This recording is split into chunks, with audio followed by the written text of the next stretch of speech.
kasih Mas Alvin. Untuk materi selanjutnya akan disampaikan oleh Mbak Sally. Padanya kami persilahkan. Baik, langsung saja. Selanjutnya ada prinsip pendelegasian. Di sini ada 3 prinsip-prinsip pendelegasian. Yang pertama ada prinsip skalar, yaitu prinsip pendelegasian dengan jalur wewenang dan tanggung jawab ditetapkan secara tegas dan jelas dari tingkat manajemen atas sampai ke tingkat manajemen yang paling bawah yang berjenjang setingkat demi setingkat.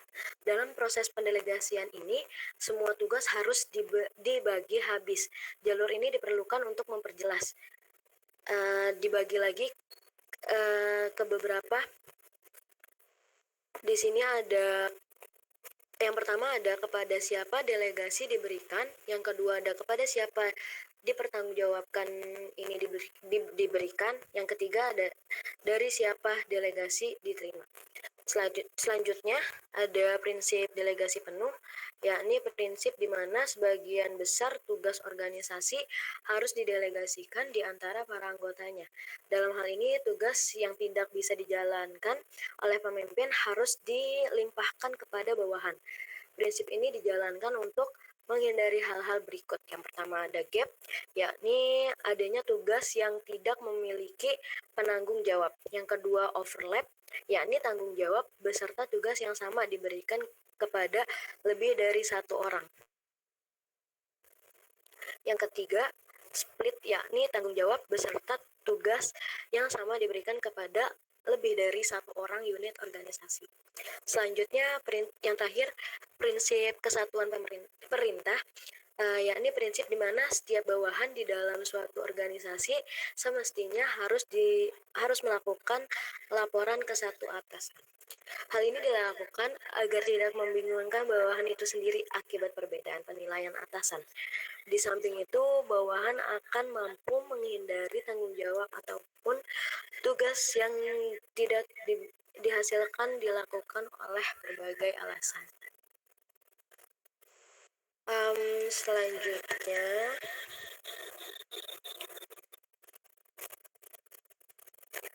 sosialisasi. Sosialisasi di sini pengertiannya proses interaksi yang membangun hubungan stabil dan seimbang antara individu dan masyarakatnya. Proses ini mengajarkan seseorang untuk bekerja dan melakukan pekerjaan dan fungsi sehari-hari sesuai dengan aturan masyarakat. Aturan dan norma ini basis atau dasar dari segala kemampuan yang diambil. Mereka diajarkan untuk mengikuti aturan, mereka diajari sopan santun, mereka diajari tentang kebiasaan dan hal-hal baik dan buruk. Perusahaan yang buruk juga merupakan wujud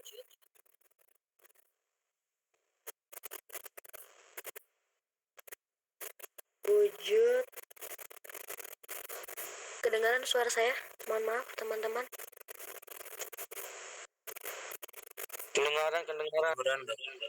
Oke, lanjut.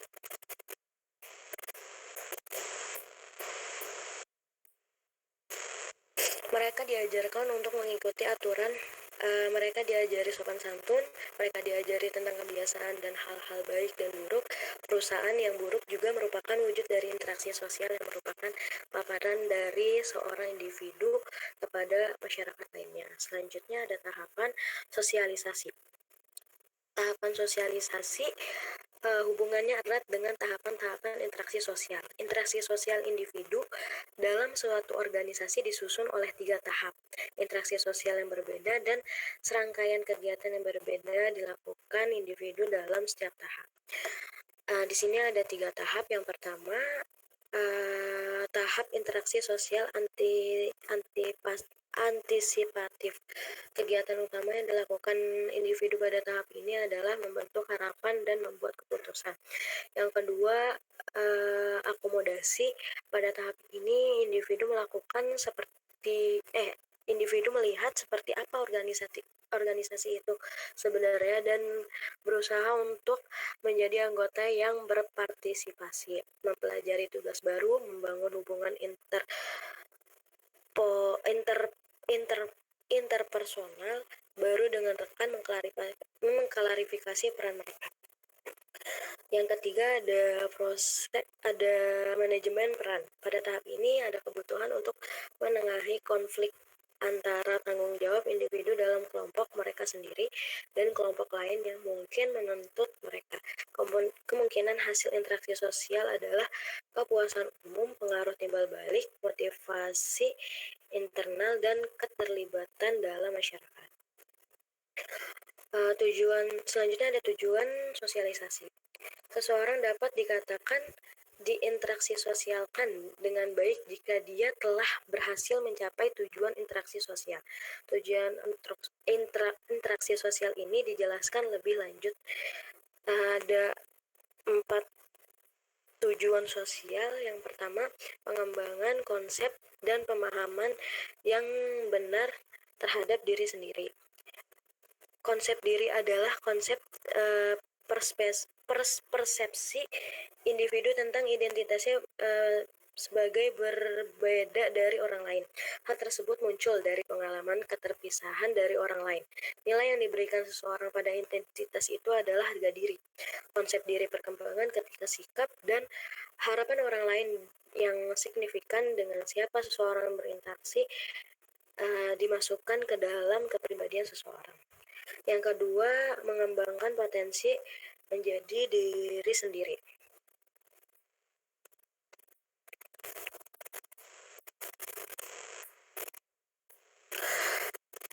Potensi diri melibatkan kemampuan untuk mengendalikan kegiatan perilaku dan emosi seseorang sampai waktu tepat atau objek yang tepat tersedia. Ini dapat diartikan sebagai pengelolaan perasaan melalui otak sebelum bertindak lebih jauh. Perilaku yang diatur seringkali melibatkan penundaan demi tujuan masa depan. Selanjutnya yang ketiga, mencapai prestasi. Interaksi sosial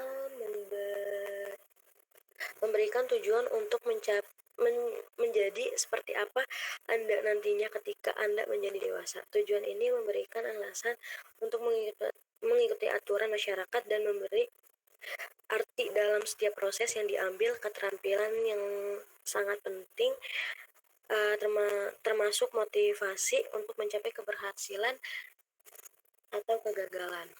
Yang keempat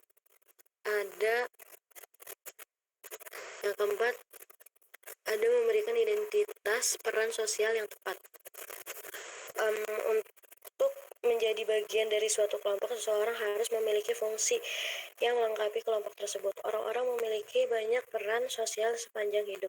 Beberapa di antaranya terjadi secara bersamaan. Misalnya, banyak orang yang mengambil peran sosial anak, saudara kandung, pasangan, orang tua, dan teman. Tujuan sosialisasi ada 5 ya. Nggak kebaca soalnya di PPT ini. Terus yang kelima, menerapkan keterampilan perkembangan.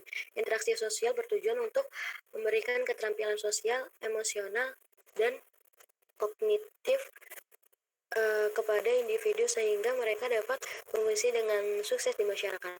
Keterampilan ini tergantung pada budaya masyarakat. Keterampilan emosional mungkin melibatkan mengendalikan minat dan dorongan belajar, pengelolaan emosi, serta kejiwaan. Keterampilan kognitif dapat mencakup membaca, matematika, menulis, pemecahan masalah, dan sebagainya.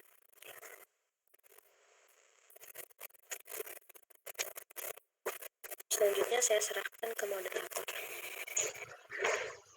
Baik, terima kasih Mbak Shelly untuk materi selanjutnya tentang pola sosialisasi. Pola sosialisasi dibagi menjadi 2. Yang pertama, sosialisasi represif. Yang kedua, sosialisasi partisipatif. Sosialisasi represif adalah tipe interaksi sosial yang dilakukan atas dasar keterpaksaan atau halangan. Interaksi sosial menyoroti pengajuan, penghormatan terhadap otoritas, dan kontrol eksternal. Beberapa pola yang termasuk di antaranya adalah menghargai perilaku yang salah, sistem reward dan punishment, ketaatan anak, komunikasi nonverbal, perintah komunikasi, interaksi sosial berpusat pada orang tua, memahami keinginan orang tua dan keluarga sebagai orang penting lainnya. Yang kedua, tentang sosialisasi partisipatif. Sosialisasi ini diarahkan untuk mendapatkan partisipasi individu. Analisis komparatif interaksi sosial yang represif dan partisipatif menunjukkan perbedaan yang jelas. Termasuk diantaranya adalah penghargaan atas perilaku yang baik, penghargaan dan sanksi yang berwujud simbolik, otonomi anak, komunikasi verbal, komunikasi sebagai interaksi sosial terfokus pada bawahan atau pihak yang berada di bawah, memahami keinginan anak, keluarga sebagai pihak utama. Selanjutnya, agen sosialisasi. Agen sosialisasi ada 4. Yang pertama keluarga, kemudian media, ketiga teman sebaya, dan yang keempat sekolah. Mengapa keluarga dijadikan sebagai agen sosialisasi? Karena keluarga adalah yang paling awal dan tentu saja tidak diragukan lagi merupakan agen interaksi sosial yang paling berpengaruh. Semula bermula dari anak ketika lahir di dunia, kemudian dirawat, dibesarkan oleh keluarga, kemudian menjadi dewasa hingga akhirnya menua dan kembali ke kuburan, meninggal seperti itu. Yang kedua, media. Pada usia sekitar 2 atau 3 tahun, anak-anak di masyarakat kita pertama kali bertemu dengan media sebagai agen interaksi sosial dalam bentuk TV. Interaksi sosial datang dari pertunjukan anak-anak seperti kartun dan juga iklan. Interaksi sosial juga dapat datang melalui karakter, gambar, kata-kata, atau alur cerita naratif. Selanjutnya, teman sebaya. Seringkali interaksi teman sebaya di awal-awal ketika kecil diawasi secara ketat oleh orang tua sehingga cenderung sejajar dan memperkuat apa yang dipelajari dalam keluarga. Yang dipupuk oleh interaksi sosial lewat teman sebaya, bahkan dalam situasi yang diawasi dengan ketat ini adalah keterampilan sosial dalam situasi kelompok dengan persamaan sosial. Kemudian agen sosialisasi yang selanjutnya adalah sekolah. Ya, pindah slide. Ya, kemudian bentuk sosialisasi ada interaksi sosial primer dan interaksi sosial sekunder. Interaksi sosial primer terjadi ketika seorang anak mempelajari sikap, nilai, dan tindakan yang sesuai untuk individu sebagai anggota budaya tertentu. Misalnya, jika ada seorang anak melihat ibunya mengungkapkan pendapat diskriminatif tentang kelompok minoritas, maka anak itu mungkin berpikir perilaku ini dapat diterima dan dapat terus memiliki pendapat tentang kelompok minoritas ini. Kemudian interaksi sosial sekunder. Interaksi sosial sekunder mengacu pada proses belajar perilaku yang pantas sebagai anggota kelompok yang lebih kecil dalam masyarakat yang lebih besar. Biasanya dikaitkan dengan remaja dan orang dewasa dan melibatkan perubahan yang lebih kecil daripada yang terjadi dalam interaksi sosial primer. Misalnya memasuki profesi baru, pindah ke lingkungan atau masyarakat baru.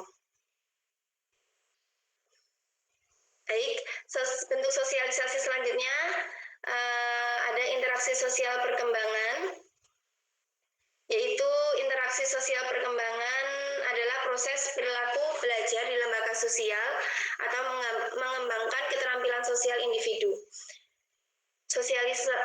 Bentuk sosialisasi selanjutnya adalah interaksi sosial antisipatif. Hal ini mengacu pada proses interaksi sosial di mana seorang berlatih untuk di posisi masa depan, pekerjaan, dan hubungan sosial. Selanjutnya, reinteraksi sosial. Reinteraksi sosial mengacu pada proses membuang pola perilaku lama dan menerima yang baru sebagai bagian dari transisi dalam kehidupan seseorang. Ini terjadi sepanjang siklus kehidupan manusia. Reinteraksi sosial dapat menjadi pengalaman yang intens dengan individu mengalami terobosan tajam lewat masa lalu mereka dan perlu belajar dan dihadapkan pada norma dan nilai yang sangat berbeda.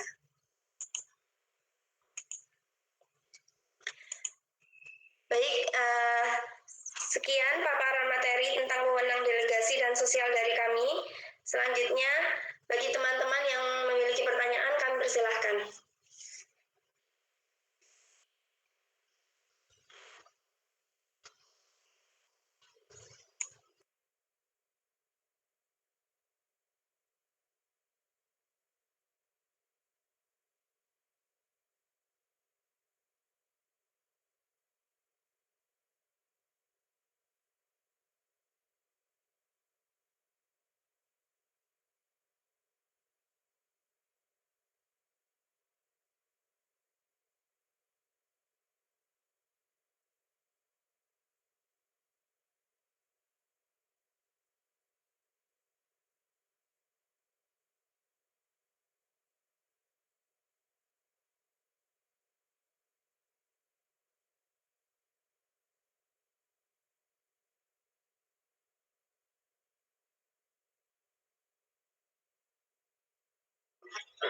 Siapa yang masuk? Ayo silakan.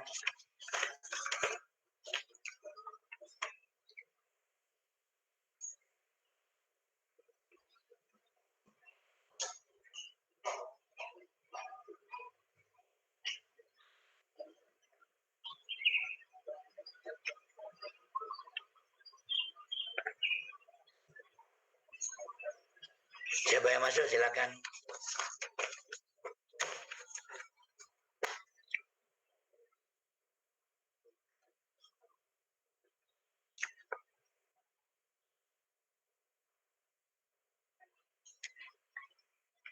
Ayo Parvati.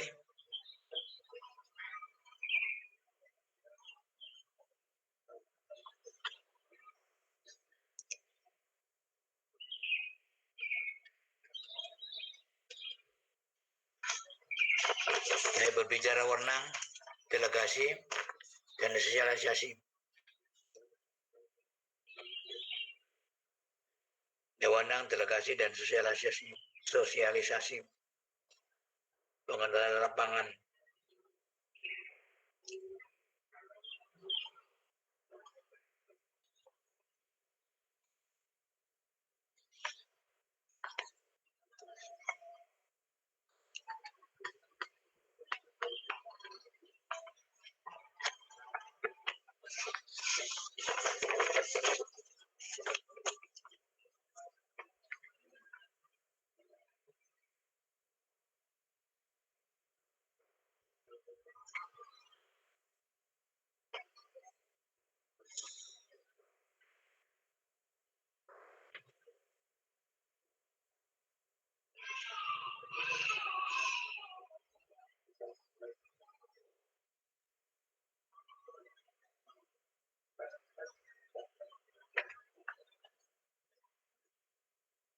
Kalau tidak ada, saya bertanya sedikit aja.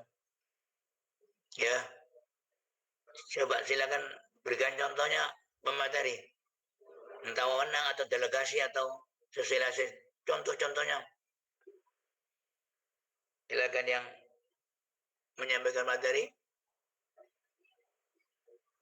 Jadi wewenang adalah ini, contohnya ini. Kemudian delegasi ya, silakan berikan contohnya. Dan sosialisasi. Setelah itu saya absen dan itu lagi. Ya kalau sudah tidak ada yang mau masuk bertanya.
Siapa yang mau masuk? Mohon maaf Pak, saya. Ya, silakan Haranurin. Mau bertanya, mohon dijelaskan lagi pengertian dari delegasi. Tadi kan delegasi adalah proses pelimpahan wewenang, tugas dan tanggung jawab dari manajemen puncak atau atasan kepada bawahan. Seperti itu kan. Nah, itu tuh apabila telah disampaikan kepada bawahan, nah pada saat ingin mengambil keputusan, bawahan tersebut apakah harus meminta pendapat dari pemimpin lagi jika sudah terjadi pendelegasian tersebut. Seperti itu. Terima kasih. Kembali. Hai Alvin. Alvin dicatat. Alvin.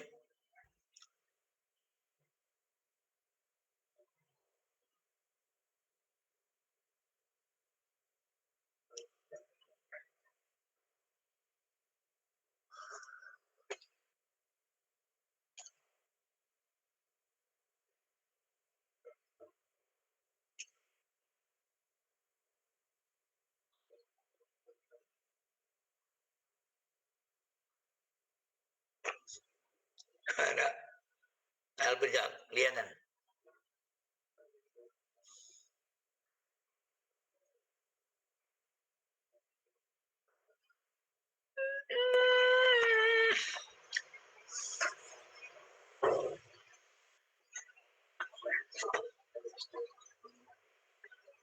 Haranurin apa?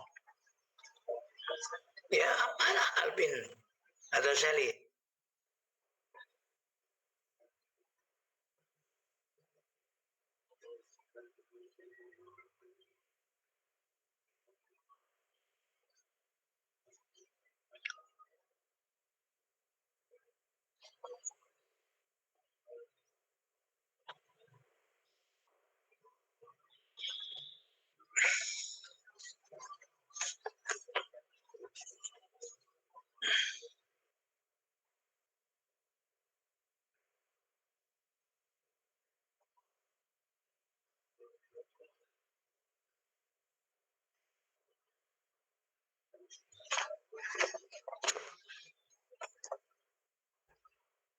Ada yang pesan Tatar tadi mana?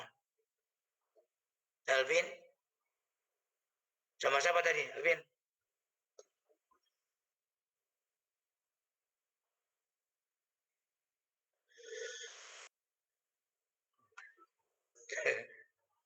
Iya Pak, sebentar Pak. Ini. Oh iya iya. Ya gak apa-apa. Coba buka lagi siapa yang mau salah lagi. Alvin masih menyiapkan jawabannya.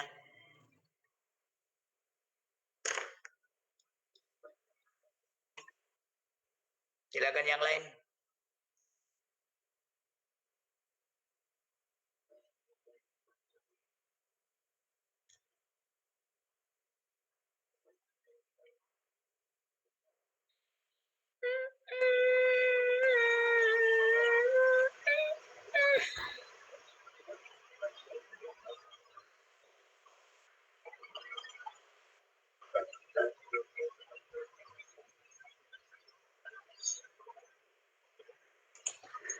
Bismillah Pak, saya mau mencoba jawab.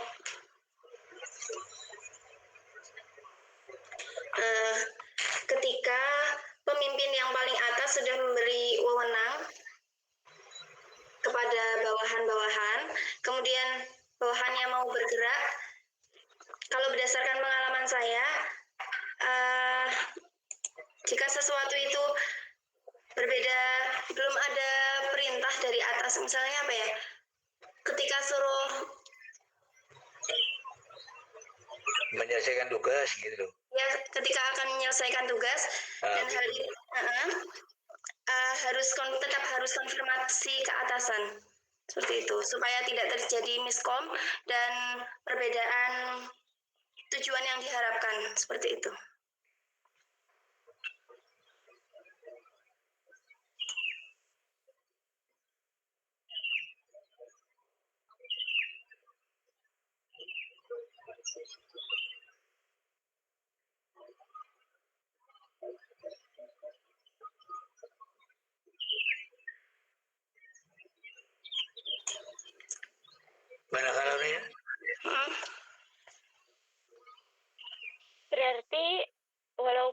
dia telah menjadi delegasi tetap harus membicarakan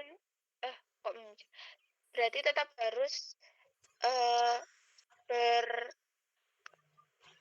membicarakan apa yang harus menjadi keputusannya dengan pemimpinnya, tidak bisa lepas tanggung jawab seperti itu. Ya mungkin begitu. Iya. Ya nggak boleh lepas kalau ada diperintah orang disuruh menyelesaikan, ya mendelegasikan ke tempat bencana, ya nggak boleh lepas dari atasan. Dan begitu kan delegasi itu. Bekasikan contohnya saja, Lisa. Fatih Rahma. Delegasi yang model bagaimana, kemudian ya kala bisa lebih jelas lagi karena ada contohnya gitu ya. Jadi delegasi seperti Menteri Sosial mendelegasikan siapa lo kan gitu kan, untuk membawa bantuan kemana lo kan. Dan bantuan itu harus sampai pada tempat tujuan, itu kan harus.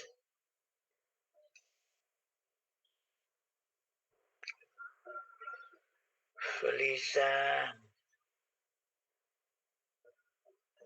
coba pahami dulu materinya, kemudian Anda berikan satu contohnya yang bagaimana yang dia maksudkan oleh Hala Nurin itu.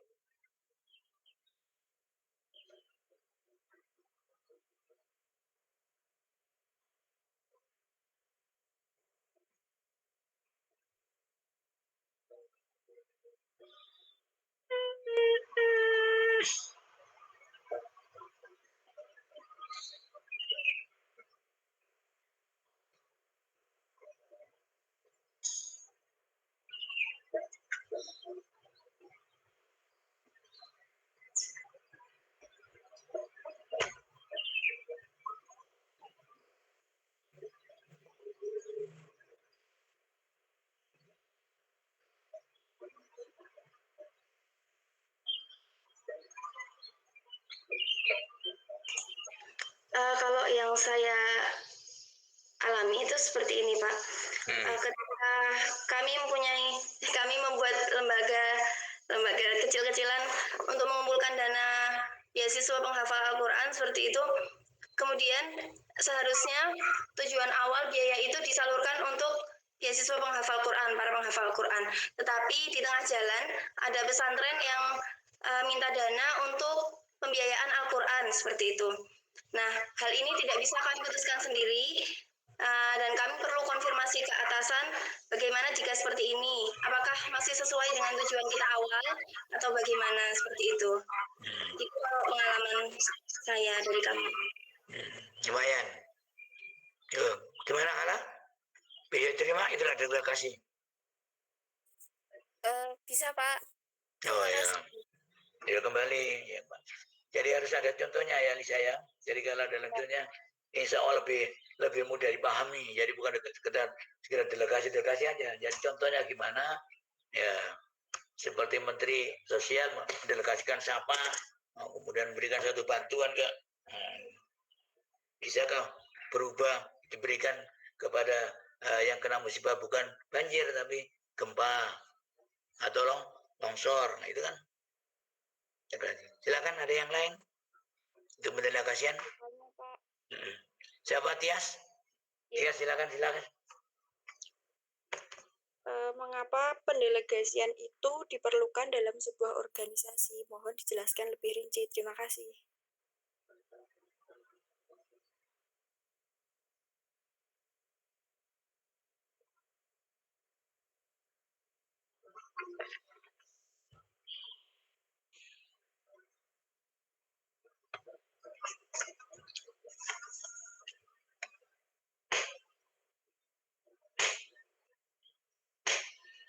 Apa faedahnya, apa manfaatnya delegasi dalam satu organisasi? Ya Pak, coba saya mau menjawab Pak. Ya siapa? Alvin ya? Ya. Silakan Alvin.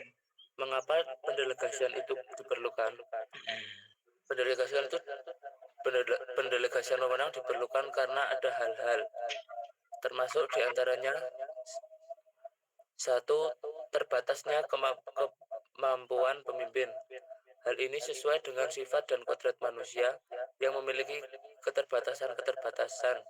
Adalah tidak mungkin jika seluruh pekerjaan termasuk hal-hal kecil sekalipun, apalagi suatu lembaga atau perusahaan yang semakin besar ruang lingkupnya hanya dikerjakan oleh satu orang atau dua orang saja. Yang kedua, yaitu terlalu banyaknya tugas. Terlalu banyaknya tugas, pimpinan dapat menimbulkan inefektivitas dan inefisiensi pekerjaan. Waktu penyelesaian tugas pun menjadi relatif lebih lama jika pekerjaan hanya dibebankan kepada satu orang saja. Ya itu Pak, mungkin itu. Makanya mengangkat delegasi ya, atau membantu menyelesaikan masalah. Gimana? Yang bertanya dari siapa, Tias?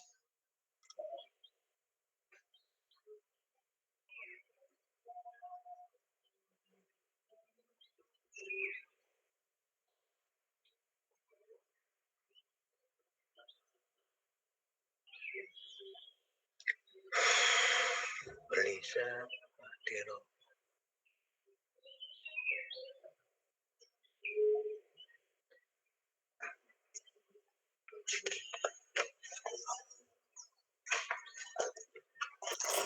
Izin menambahkan Bapak. Jadi ya? Ya. Jadi tadi ikut membacakan materi ya? Iya Pak. Ya silakan Sally. Jadi atasan itu perlu melakukan pendelegasian wewenang agar mereka bisa menjalankan operasi manajemen dengan baik. Gitu. Bila seorang atasan tidak mau mendelegasikan wewenang, maka organisasi itu tidak butuh siapa-siapa lagi selain diri dia. Gitu. Terus jika atasan menghadapi banyak pekerjaan yang nggak bisa dilakukan dengan satu orang, maka ia diperlukan pendelegasian. Itu contoh kasusnya dalam suatu organisasi besar, semisal direktur utama memiliki tugas untuk memberikan pengarahan kepada staf-stafnya dalam kinerja setahun ke depan misalnya. Nah, di hari yang sama juga beliau ada undangan untuk menghadiri rapat yang akan berpengaruh besar untuk perkembangan organisasi itu. Sehingga dalam hal ini direktur utama dari organisasi mendelegasikan tugas kepada wakilnya untuk menghadiri tersebut. Gitu. Gitu. Bagaimana Mbak Tias? Gimana Mbak Tias? Ya cukup Mbak. Sudah ada contohnya ya? Sekali guys, contohnya gitu loh. Jadi kalau ada contohnya lebih mudah dipahami. Jadi bentuknya seperti ini. Setelah seandainya Anda pegang perusahaan, tapi kalau perusahaannya nggak besar ya nggak mungkin membutuhkan delegasi atau mengutus orang ya. Kalau perusahaan besar ya membutuhkan untuk membantu, untuk menghadiri ya, atau mendatangi undangan yang sekiranya manajer pusatnya tidak bisa datang atau pimpinan perusahaan tidak bisa datang, dikasih oleh anak buahnya atau orang yang ada di bawahnya. Ayo ada lagi? Siapa yang mau masuk?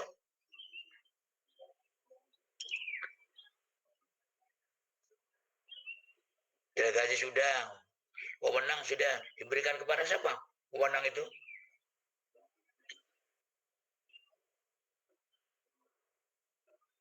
Dan siapa yang berhak memberikan suatu wewenang?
yang berhak untuk memberikan mandat itu kalau dalam pemerintahan bisa pejabat pemerintahan. Kemudian kalau dalam organisasi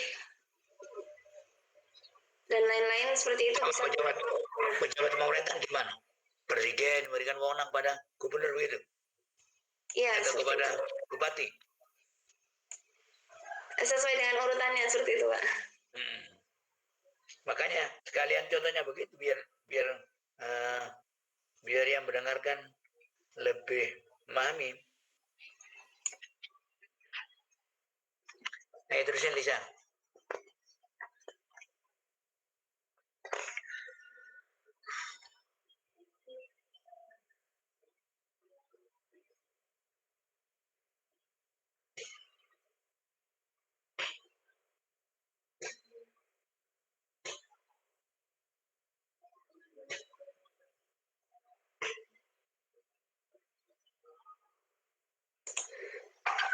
Ya, dari presiden, kemudian beliau menyampaikan ke wakil presiden, ada bagian keuangan, kemudian produksi, yang bagian keuangan dari presidennya nanti menyampaikan ke manajer keuangan, manajer produksi dan lain-lain seperti itu, Pak. Turun-turun seperti itu.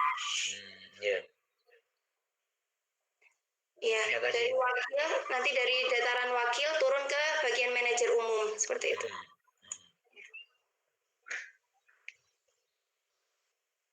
Sudah, Pak? Ya, sudah. Terima kasih.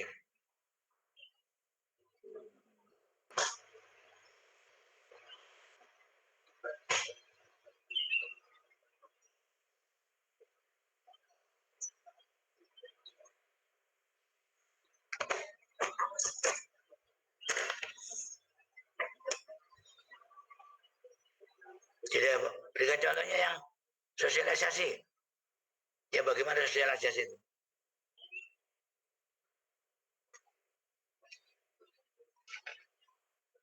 Pengenalan lapangan. Itu asalnya manusia adalah fitrah, kemudian tergantung lingkungannya.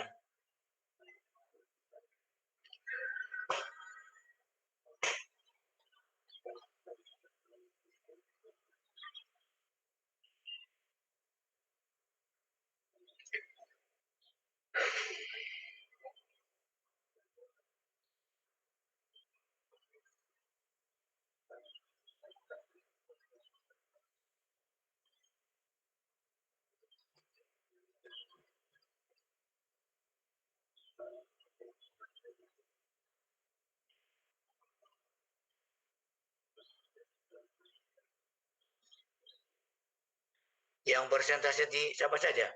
Alvin, Sally, Lisa, satunya ada? 4. Satunya Iskandar, Pak. Iskandar? Iya, Iskandar Zulkarnain. Lisa, kok saya cari absenku saya kok tidak ada di sana namanya kamu? Apakah tiap hari enggak saya absen?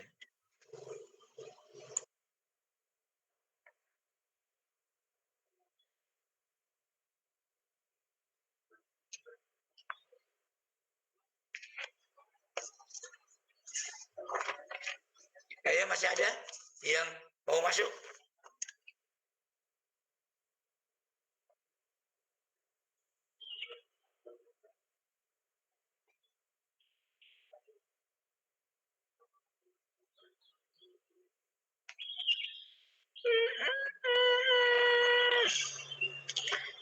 Yang masuk adalah 42 berarti. Tapi banyak yang tidak masuk ini. Ayo ada yang masuk lagi?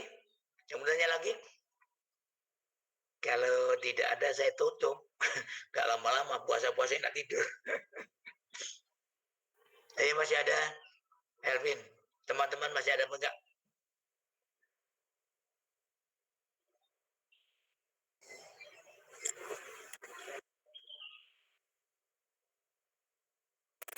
Teman-teman, apakah ada yang ingin ditanyakan lagi?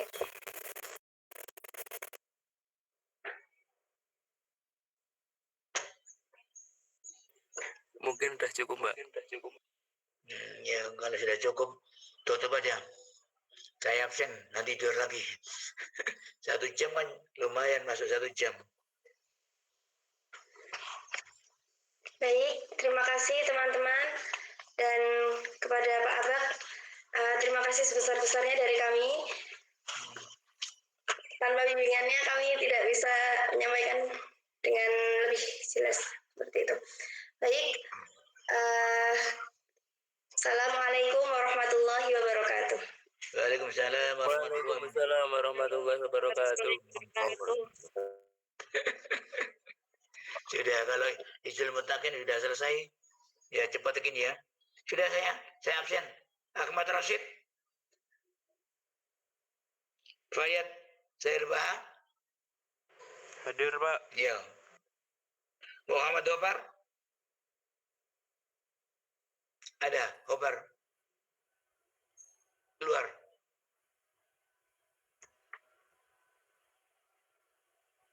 Taufik Hidayat, Hadir, Pak.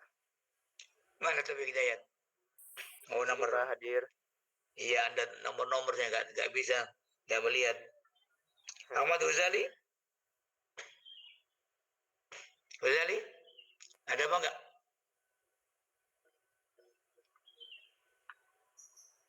Iskandar, Azza William, Muhammad, Azza William, Muhammad Khairuddin, Arbi Darmawan, Hadir, Pak. Arbi ya, Hadir, Pak. ya. Ridwan Firdaus, Ridwan, ada. Muhammad Dian Masudi, Dian Masudi,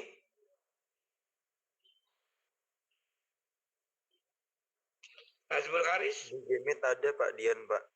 gimana? Di Gemit ada. Azmul Haris, Hadir, Pak. Aini Putri, Hadir, Bapak. Nazat Ulwan, Ada, Pak. Ahmad Siva, ada Siva.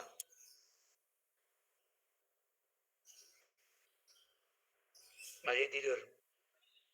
Pailasub, Hadir, Pak. ya. Safik Fahmi,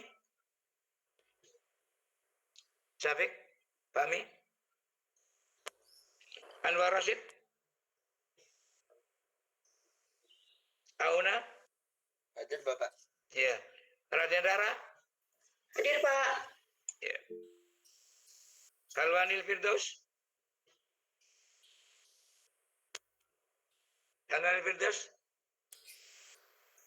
mana? Kalwan? Jadi ada kok. Muhammad Kalwani, Kaidar, Hadir. iya sudah. Ya. David Iqbal,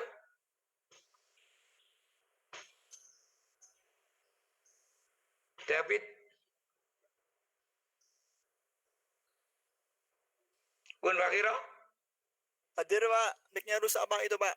iya. Nabita Sari, Hadir, Pak. Hadir. Fakrul Umam, Hadir, Pak. mana Fakrul Umam? Hadir, Pak. Iya. Ahmad Salam, Akbar Sujati, Hadir, Pak. Riri Mila, Hadir, Pak. Amrul Ma'ruf, ada?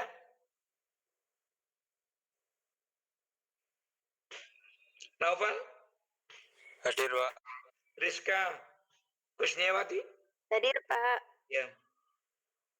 Muhammad Alvin, Hadir, Pak. ya. Fauzan,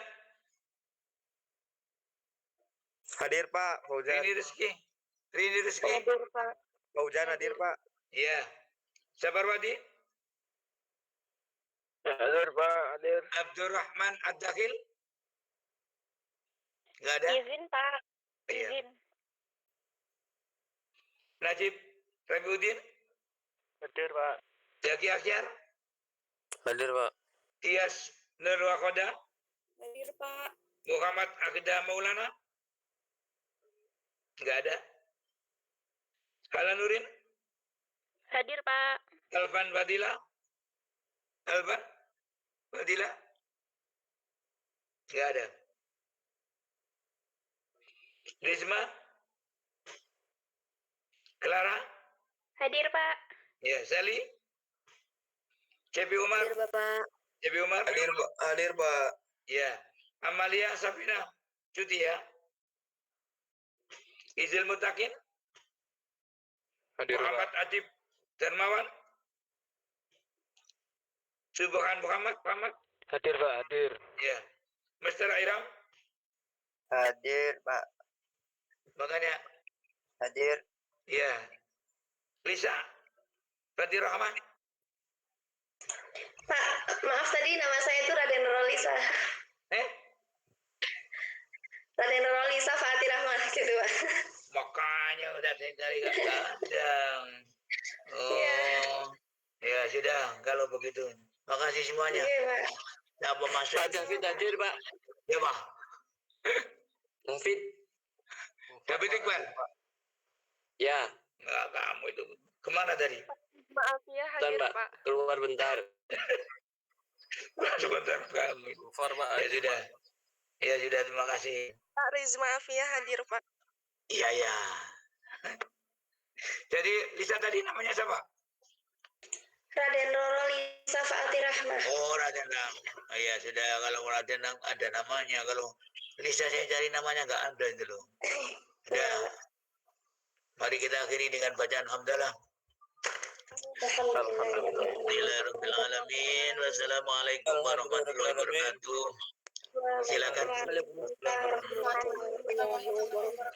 Terima kasih, Pak. Silakan. Boleh, silakan tidur lagi ya. Mari.